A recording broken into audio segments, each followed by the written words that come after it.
Guys, in today's video I would like to talk about how you can connect your Athene network to MetaMask. Let's dive in. First of all, you are going to open your MetaMask application on your device.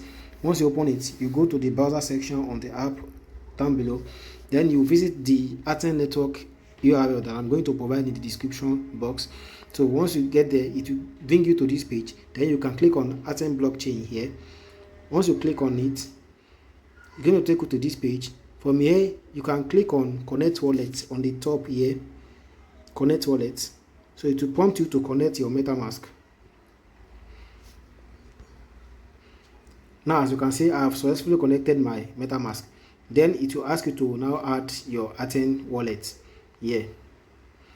So you can click on Add Token, and that's it. You have successfully connected your Athene network to MetaMask and connected your wallet. If you enjoyed this video, kindly subscribe to the channel, hit the notification button so you can be notified when I post my next video. Thank you.